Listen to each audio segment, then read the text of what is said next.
So often when a relationship ends, especially one that mattered deeply, we shift into panic mode. We become consumed with the need to fix it, to undo the damage, to get them back as quickly as possible. And in that flurry of emotion, we lose the one thing that ever had the power to truly bring her back ourselves. You see, most men try to get her back by changing her mind. But the truth is, the only way to win her heart again is by changing your foundation. This isn't about tricks, or perfect texts or dramatic gestures. It's about something far more sacred. The process of remembering who you were before the pain, who you were when your value wasn't tied to her approval, and most importantly, who you are becoming when you stop chasing love and start embodying it. This is where the real journey begins. Not toward her, but inward, toward your essence.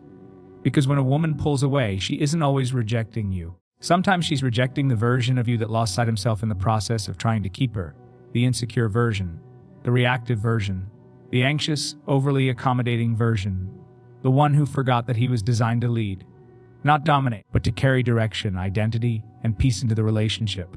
Getting her back doesn't mean becoming someone else. It means becoming fully yourself again, but the version of yourself that has learned, grown, and been humbled. It means taking a hard look at the relationship, not to find fault in her, but to identify the ways you gave your power away, the ways you stopped being emotionally honest, the ways you replaced confidence with control or leadership with fear. This isn't about blame. It's about ownership. And ownership, when done with grace and humility, is the beginning of real healing. There's a version of you that she once fell in love with, not because you were perfect, but because you were present, because you had a vision for your life, because you knew who you were and what you valued. And maybe, somewhere along the way, the pressures of life, insecurities, and the fear of losing her made you drift from that center. That's not weakness. That's human. But now, if there's any chance of restoration, it starts with returning to that center. And here's what's even deeper: sometimes, the man she needs you to become now isn't the man you were when she fell for you. She's grown. She's changed. The pain of the separation has probably shaped her just like it's shaping you. So, the goal isn't to rewind the clock and bring back the old romance. The goal is to become a new man, one rooted in emotional intelligence, spiritual grounding, and masculine peace. This journey requires silence, reflection, stillness. Not desperation, not performing. It means tending to your health, mentally, emotionally, even physically. It means rebuilding your sense of direction, rekindling your relationship with purpose, reawakening your connection with God, with discipline, with the habits that give you strength and clarity. Because here's the secret most men miss: a woman's heart isn't moved by your pain. It's moved by your presence. It's not your sorrow that attracts her back. It's your strength. But not strength as the world defines it. Not bravado, not arrogance, not pretending you don't care. Real strength is quiet, calm, self-possessed. Real strength says, I love you, but I no longer need you to complete me. And that's what makes it so powerful. When she senses that you're no longer trying to win her through performance, but that you've returned to the deep, steady rhythm of who you are, she may come closer. She may feel safe again, because you're no longer pulling on her emotionally. You're inviting her back into something solid, something she can trust. But even if she doesn't come back, and you must prepare your heart for that possibility, you still win, because in the pursuit of her, you found yourself again. And from that place, you are ready, whether for her return or for something new, because now you are whole. You didn't chase her back. You became someone worth returning to. After a breakup, the hardest thing to do is often the one thing that matters most: letting go. Not in bitterness, not in indifference, but in stillness, in silence, in space. When love has been wounded, when emotions are raw and confusion reigns, our natural instinct is to close the distance, to reach out, to explain, to beg, to fix. But in doing so, we violate a spiritual law, the sacredness of space. Love, no matter how passionate or intense, cannot breathe in suffocation. And too often, when we panic after losing someone, we smother the very soil where reconciliation might grow. We text too much. We call too often. We send long messages trying to explain our heart, to make them see, to pull them back in. But in doing so, we reveal our desperation, not our devotion. And desperation never inspires trust. It triggers fear. It reminds them why they left. You have to understand something deeper: space is not the enemy. Silence is not rejection. In fact, silence is often the most healing form of communication. It says, I respect your pain enough not to interrupt it. It says, I am mature enough to let you go without trying to control you. It says, I trust the process, even if it hurts. This kind of silence is powerful. Not the cold shoulder, not the manipulative, no contact, games, but real space. The kind that's rooted in peace, not pride. The kind that leaves the door open without pushing them through it. The kind that says, If you come back, I want it to be because you chose me freely, not because I pressured you. When you give someone space, you give them the opportunity to reflect without the noise of your presence clouding their thoughts. You allow them to see what life feels like without you, not out of punishment, but out of clarity. And that clarity is essential, because if they come back, you don't want it to be out of guilt or confusion. You want it to be real, voluntary, grounded. And here's what you may not realizing: space is not just for them. It's for you too. You need it, because in the silence, you start to see things you couldn't when emotions were high. You begin to notice patterns, not just in them, but in yourself. You begin to confront your own wounds, your own insecurities, your own habits that might have contributed to the breakdown. You begin to heal. Sometimes the person who needs distance the most is you. You need to remember that you are not defined by the presence or absence of one person in your life, that your value didn't disappear when she walked away, that your story didn't end with a goodbye, and that clarity can only be born in the quiet. When the noise stops, when you stop trying to be heard and instead begin to listen to your soul, to God, to the lessons beneath the pain. When you rush back in, you rob both of you of the growth that can only happen in solitude. You try to harvest fruit before the root has healed, and you end up with something shallow, temporary, fragile. But when you honor space, something deeper forms. A foundation that doesn't depend on constant reassurance. A connection that can withstand distance because it was built in truth. The irony is that when you finally stop trying to get her back, when you surrender the outcome and focus instead on becoming whole, you create the very conditions that make reunion possible, because you're no longer trying to control love. You're simply becoming the kind of person who can hold it well. And if she doesn't return, that's not a failure, that's a release. That means the space did its work, not by bringing her back, but by bringing you forward into a new season, a new identity, a new clarity, one that's no longer rooted in fear of loss, but in the freedom of truth. Space is sacred. Don't interrupt it. Let it work. One of the most painful realities of heartbreak is that it exposes our emotional immaturity. It reveals the places in us that have not yet been formed by truth, discipline, and wisdom. And it's in that raw place, that broken, aching, confused place, where the difference between emotional reactivity and emotional responsibility is revealed. Most people, in the heat of loss, choose reactivity. They chase, they blame, they spiral, they react with words and actions that aren't rooted in love, but in fear. And fear, no matter how loud, never restores a broken connection. You might think that proving your love means expressing how hurt you are, how desperate you've become without her. You might believe that if you just tell her how empty you feel, how much you need her back, she'll suddenly remember what you meant to her. But here's the truth: emotional reactivity often confirms every doubt she had before leaving. When someone walks away from a relationship, it's not always because of one big event. Sometimes it's the accumulation of moments where they didn't feel safe, understood, or emotionally steady in your presence. And that's why the secret to rebuilding any connection isn't emotional intensity. It's emotional responsibility.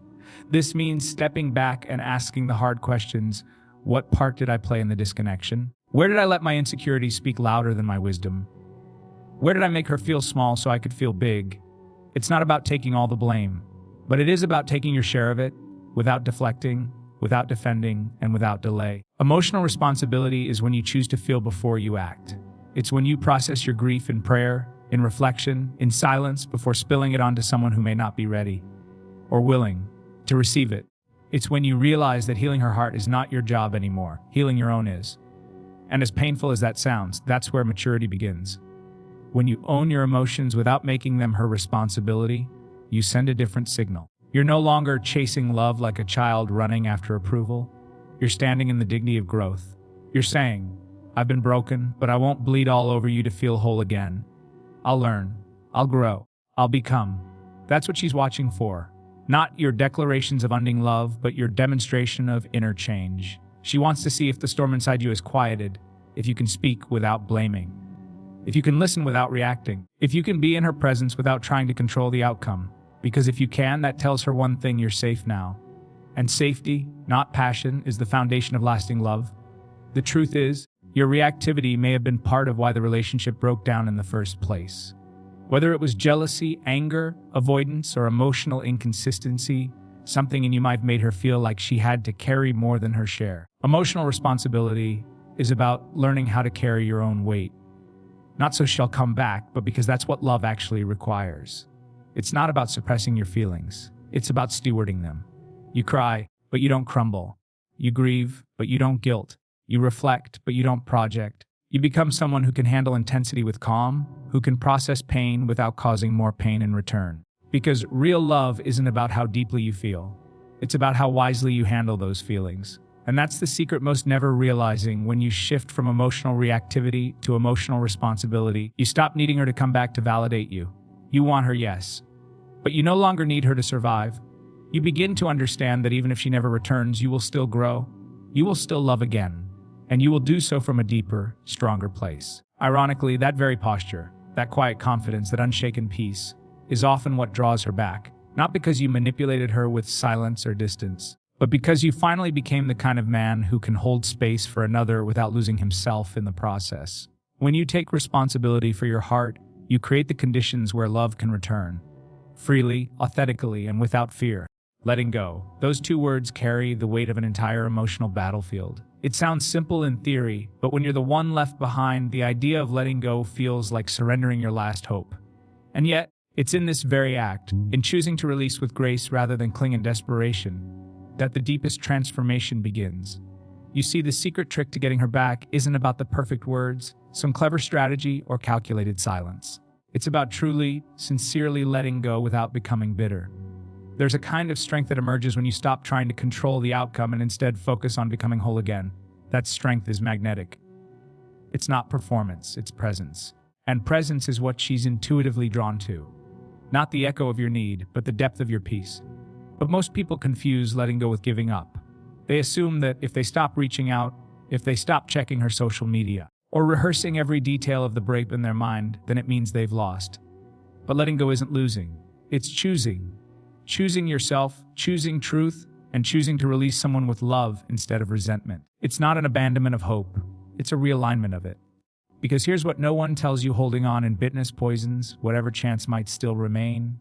It clouds your spirit, hardens your heart, and turns your love into a weapon of manipulation. The more you try to force her return, the less she sees the man she once loved. But when you release her without malice, when you stop measuring your worth by her presence or absence, you shift the atmosphere entirely. Suddenly, you're not reaching from a place of emptiness. You're standing from a place of quiet strength. This kind of detachment is not rooted in pride or ego. It's rooted in truth. It says, I love you, but I love myself enough not to lose self trying to keep you. And that's not arrogance.